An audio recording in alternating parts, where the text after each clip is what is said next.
Hello people of YouTube, 'tis I, the Crimson Assassin, and here we are back with my thoughts, and today, oh boy, it's E3 week, people of YouTube, and I am excited, okay? E3 week is by far my favorite time of the year, my favorite gaming week of the year. It's probably one of the best times to ever talk about gaming in general, and today, I just finished watching two press conferences. Not two. I saw one last night, but I've just finished the Microsoft press conference just now, and I'm here to discuss to you guys like a recap on what happened during the Bethesda press conference, what I liked, what I disliked, and trust me, there are a lot of things to talk about, so I want to make this intro very freaking short.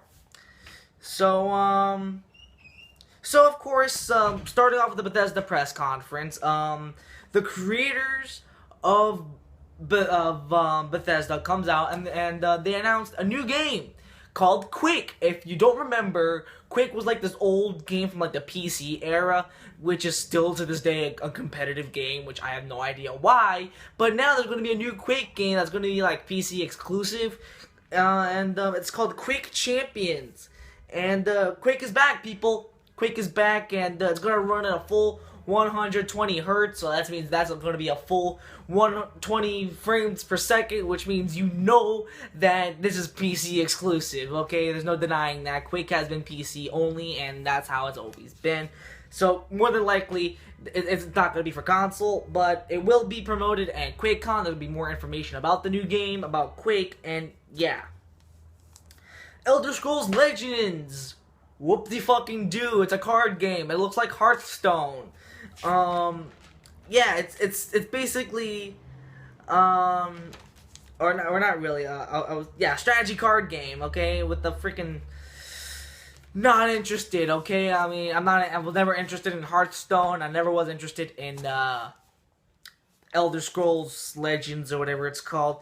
It's just a trailer, and that's basically it. It's basically Hearthstone. So we're gonna cut to Bethesda Studio, right?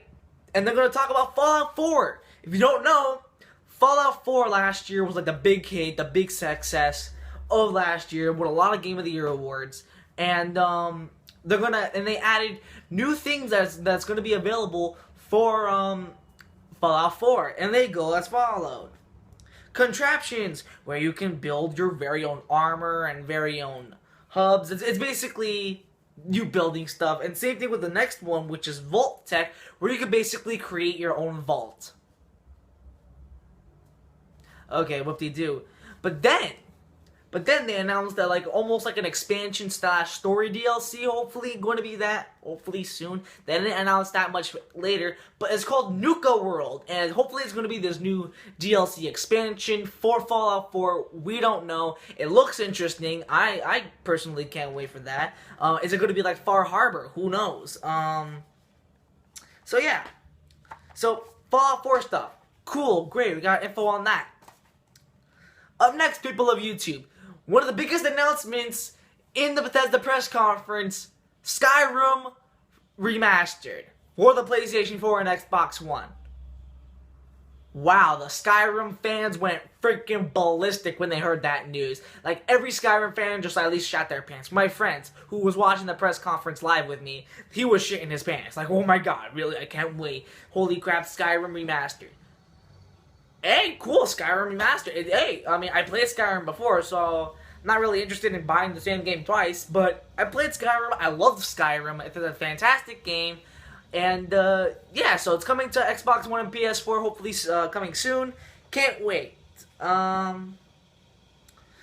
So, the makers of Dishonored, Arcane Studios, comes out, and, they're announcing this new game, and, it's called Prey, which is basically, what it reminded me a lot of, it reminded me of, Alien Isolation, where it's like, you're in, like, this, alien, spaceship, and, like, a bunch of aliens are trying to chasing you, and you gotta use your wit to, you know, outsmart the aliens, and try to outmaneuver them, and outthink them. It kind of looks like that, with also, like, a psychological twist, sort of like, Soma, how that game was, and it looks good. It comes out next year in 2017. It looks interesting, so I might actually get it. It looks cool. The makers of Doom comes out and they talk about Doom Snap Map. Now, for me, I honestly don't care because I don't have Doom. But if you're one of the very few people who are interested, Doom Snap Maps, there are going to be more game modes and user-created content for Doom with the Snapchat. You can customize your own areas and stuff, however you would like, and yeah, and also the Snap Map things are free.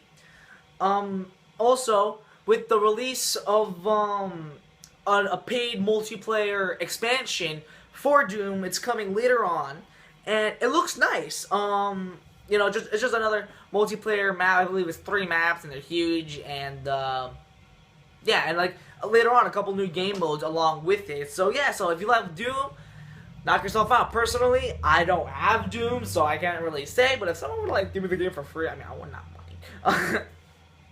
But yeah, so Doom is out. And by the way, right now, as we're speaking right now, you can go and you can actually buy, not really buy, but you can download a Doom demo only this week only. You can download the demo for Doom and you get to play the entire first level of Doom. That looks pretty freaking dope. And I might actually do that later on after this video. Next, Elder Scrolls Online. Yeah, I don't care. Just a bunch of DLC called the Dark Brotherhood and some other stuff. Moving on.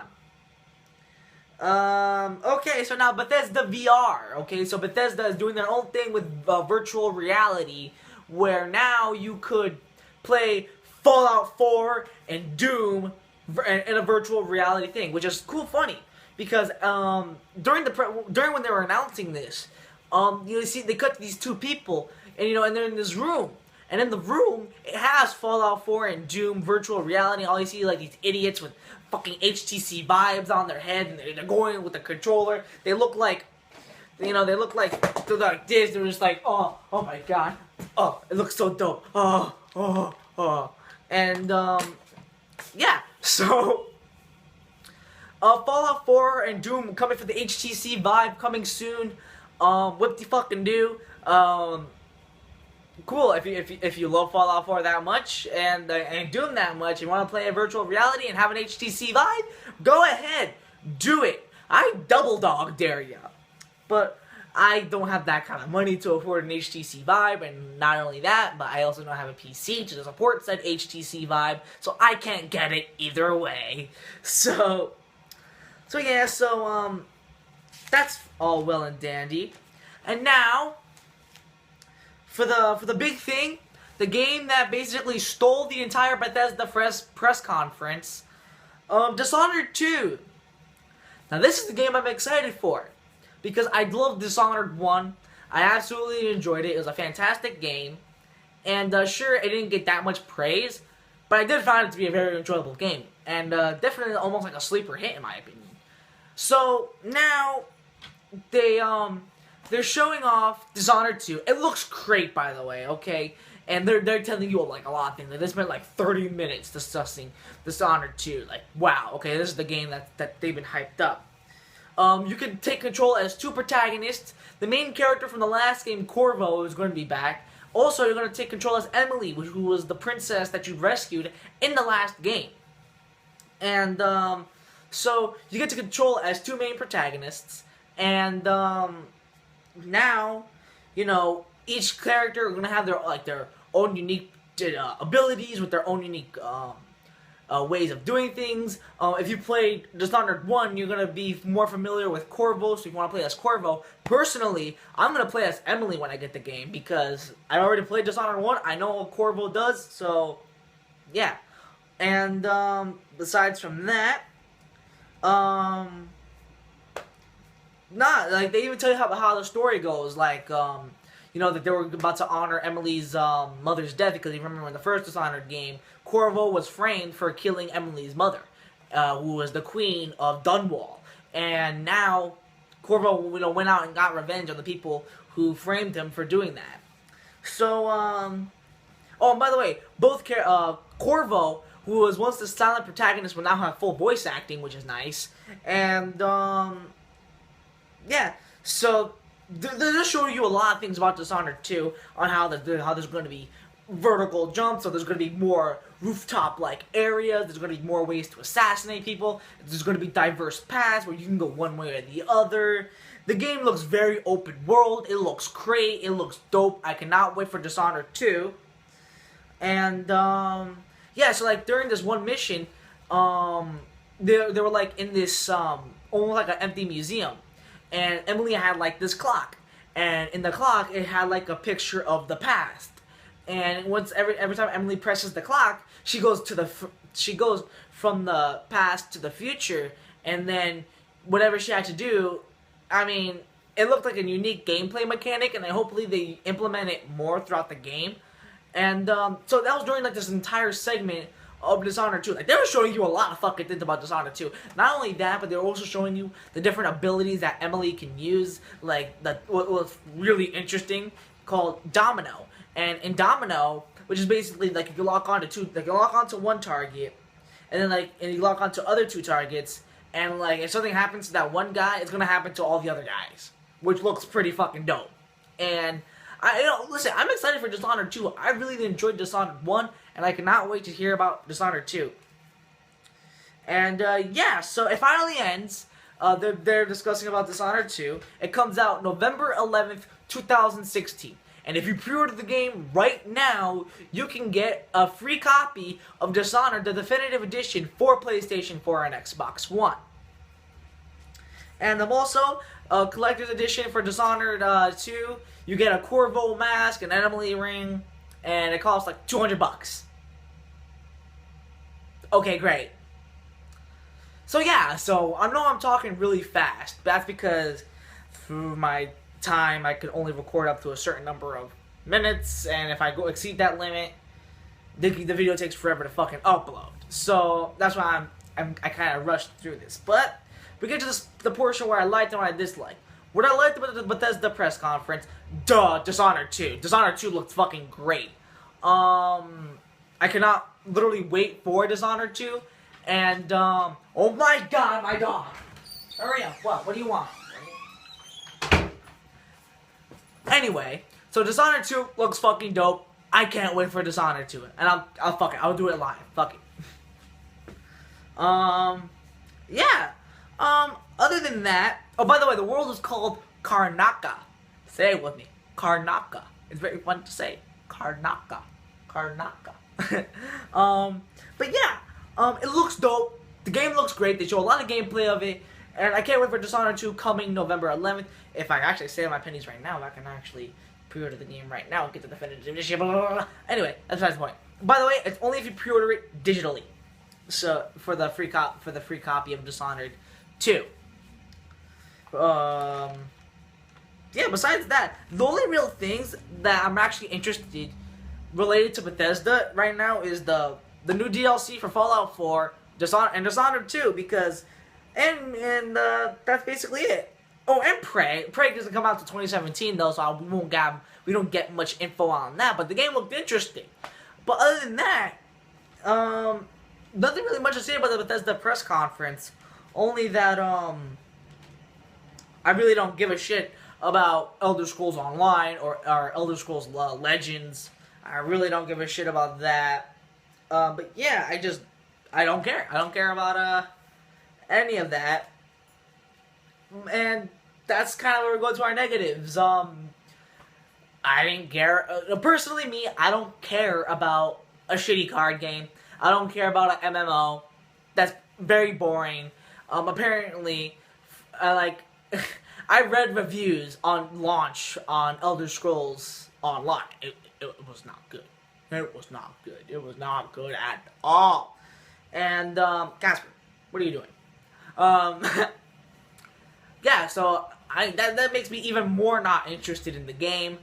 That's all I can really say about the game, about the Bethesda press conference. Other than that, I'm excited for Dishonored 2, let's put it like that, and the new DLC for Fallout 4. The rest, and Prey. Other than that, I don't give a flying fuck about. So, If you're into that, it's all you. Okay, but Bethesda did have a lot of things to offer besides Elder Scrolls stuff. So we don't. And what's pretty disappointing was that rumor has it that they were supposed to announce a new Elder Scrolls game, and it's been how many years since Skyrim? Like 2000 what? 2011. 2011 has been the last time we had an Elder Scrolls game, so like almost over 5 years since we had an Elder Scrolls game. I'm dying to sink my teeth in another Elder Scrolls game. I loved Skyrim that much, people. I loved it. And that's pretty much it. That's gonna wrap up my thoughts about the. That's going to wrap up my thoughts on the Bethesda press conference. I liked Fallout 4's stuff, sort of.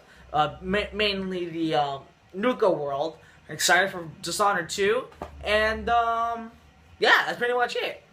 So, people of YouTube, stay tuned later on today where I talk about the Microsoft press conference. Which, oh boy, there's a lot to talk about on this Microsoft press conference. If you thought I'm rushing this video to talk about Bethesda, whew, I'm having a lot to say. I'm going to have a lot of things to say about Microsoft because they have a lot of things. And tomorrow I will do a Sony, my thoughts on Sony's press conference. I'm watching today. I will do the video tomorrow. And what was funny about the Microsoft press conference was that it was happening during when I was taking my finals. So I had to watch it archived on stream, which took for fucking ever. Okay. But yeah, so I'm gonna wrap up this video. Stay tuned later on where I discuss my thoughts on the Microsoft press conference. Until then, peace YouTube.